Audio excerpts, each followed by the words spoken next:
হাসিনা ওয়াজেদ বৈধ প্রধানমন্ত্রী, এরা অবৈধ। দীর্ঘ নীরবতার পর হঠাৎই পশ্চিমবঙ্গের রাজনীতিতে নতুন আলোচনার জন্ম দিলেন বাংলাদেশের সাবেক প্রধানমন্ত্রী শেখ হাসিনা। পশ্চিমবঙ্গ বিধানসভা নির্বাচনে বিজেপির ঐতিহাসিক জয়ের পর এবার সরাসরি শুভেচ্ছা জানালেন শুভেন্দু অধিকারীকে। শুধু তাই নয়, বিজেপির বিজয়ীদেরও অভিনন্দন জানিয়েছেন তিনি।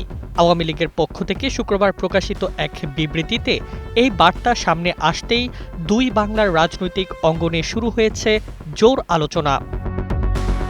বিবৃতিতে বলা হয়, পশ্চিমবঙ্গের নির্বাচনী জয়ী সকল প্রার্থীকে অভিনন্দন জানিয়েছেন শেখ হাসিনা, তবে বিশেষভাবে শুভেচ্ছা জানিয়েছেন বিজেপি নেতা শুভেন্দু অধিকারীকে। একই সঙ্গে পশ্চিমবঙ্গ ও ভারতের শান্তি, সাফল্য এবং সমৃদ্ধি কামনা করেছেন তিনি। ঈদ আসবে, সাথে ক্যাশব্যাকও আসবে। নিজের বা প্রিয়জনের জন্য কেনাকাটায় এবারও নগদ পেমেন্টে পাচ্ছেন দারুণ ক্যাশব্যাক। তাই যাই কিনুন, পেমেন্ট করুন নগদে।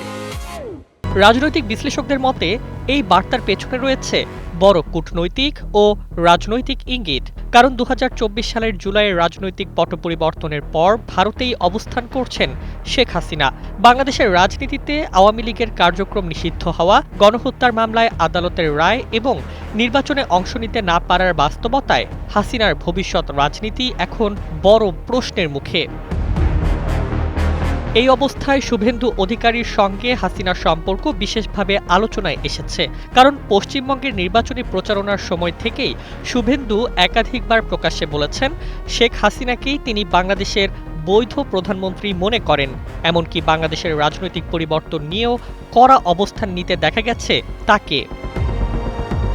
২০২৬ সালের পশ্চিমবঙ্গ নির্বাচনে শুভেন্দু অধিকারীর উত্থান ছিল একেবারে নাটকীয়। নন্দীগ্রামের পর এবার ভবানীপুরেও মমতা বন্দ্যোপাধ্যায়কে হারিয়ে বিজেপির সবচেয়ে শক্তিশালী মুখে পরিণত হয়েছেন তিনি। বিজেপির বিশাল জয়ের পর পশ্চিমবঙ্গের পরবর্তী মুখ্যমন্ত্রী হিসেবেও তার নাম জোরালোভাবে আলোচনায় এসেছে।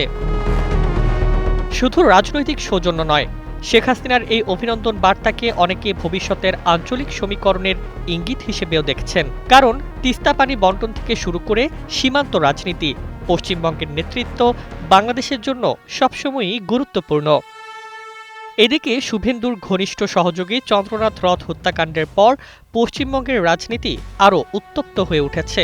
বিজেপি ইতোমধ্যেই এটিকে রাজনৈতিক প্রতিহিংসার অংশ বলে দাবি করেছে। News desk, ২১ television.